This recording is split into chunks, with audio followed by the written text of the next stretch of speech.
What's going on, guys? It's Red Bull Tanker, and welcome, I suppose, to an experiment. So my um, basement is still under construction, so I still do not have my war room. But about a year ago or so, I was directed to this computer app called Tabletop Simulator, and after some screwing around on it, I was able to put up the map for the Korean War, and I was able to copy over some units and basically build the game in here. So I'm going to uh, try playing it through here. Um, Another update, I recently discovered that a gentleman by the name of Imperious Leader about 2 years ago had already done some updated rules, and he reached out through some Facebook comments, and I found his updated rules, and so I figure for this video series I will actually try and play with his rules. So I mean, just kind of going over it. I mean, I got the dice and the dice towers, though. Playing on here a couple times, I'm not going to do that. I'm actually going to do something very interesting. I'm going to try and do some cutting. So I'm going to set up attacks through here, and then I'm actually going to and then I'm going to take videos of myself actually rolling physical dice, because I feel like physical dice are the only way to really actually go in anything like this, and then kind of go on from there. And then over here, I added a couple things. So here's that supply tracker thing that I've talked about how I've had issues with, but we are going to play with that. Here is his updated rules. So as you can see, there will be no self-propelled artillery, no jets, no cruisers, no tactical bombers. There are a couple things that he did change up, though. You can buy factories, and you can place them wherever you want. Factories allow the building of 10 units, though he does have an interesting rule where if you capture an enemy factory, that factory can only produce half, rounded up, of whatever the territory is worth. So, say the South Koreans put a factory here in Andong. Well, then, if the North Koreans were to capture that, then the North Koreans could only deploy one unit out of that factory. Um, Other things, he in his rules he changed it so each turn will actually represent a month. So there are now 38 turns of this game. So this we'll see how long this series actually runs, if we'll run the whole 38 turns or not.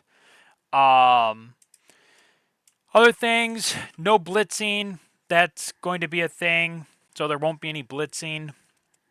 Every unit only can move one space, except for mechanized infantry. Those can still move two spaces. Mech can only carry either one infantry, or they can carry two supply. So he dropped that down for those units. He took something out of the page from like the Global War games, where now your aircraft have they basically have two missions, which is for aerial combat and close air support.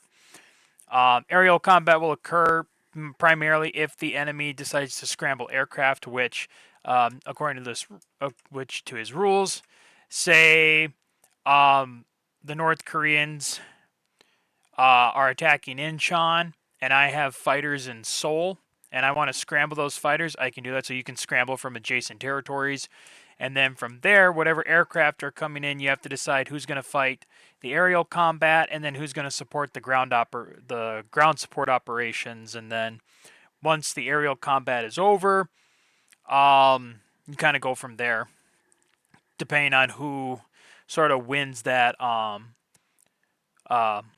who wins that fight. I think.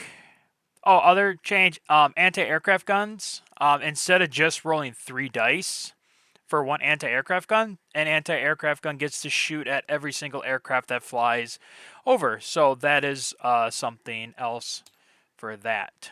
There is now no longer restrictions on what the South Koreans, the North Koreans, and the Chinese can buy. They can all buy choppers, bombers, and all naval vessels. So there is that too. One thing also that's different is the infantry will get a +1 attack when paired with an armor or an air unit. There is no longer pairing with infantry with artillery.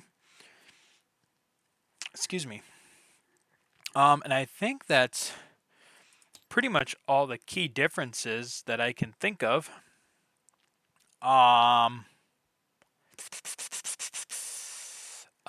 Yeah. So, like I said, I mean, I'll probably do a video for the communists and then do a video for the allies. Oh, one other thing for the communists. So the rule for China coming into the game is different in this one. Instead of the original rules where it was the allies either have to take Pyongyang or they discover the hidden Chinese units in the north. Once the calendar reaches October 1950, or the Allies are able to cross the 38th parallel, it's kind of like in our updated rules where then you start rolling a dice. However, it's the opposite of ours. You start out with, if so, say we get to October 1950, you roll a dice for China. On a 6, China will enter. Anything below 6, China doesn't enter.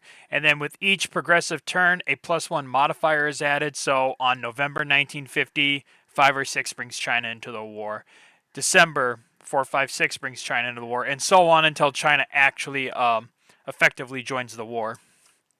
But so yeah, we'll try and get this started pretty soon, as if I can get all this sort of figured out. Just for some fun, I've added some more plates for fleets, armies, even going down to the corps level.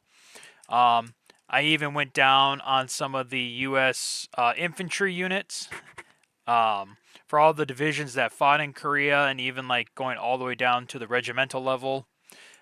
Didn't really do that with the South Koreans. I did do that a little bit with some of the British forces. So we will see kind of how all this works. All right, so that's it for now, guys, and we will see you next. And hopefully we'll start this too. So until then, guys, as always, take care.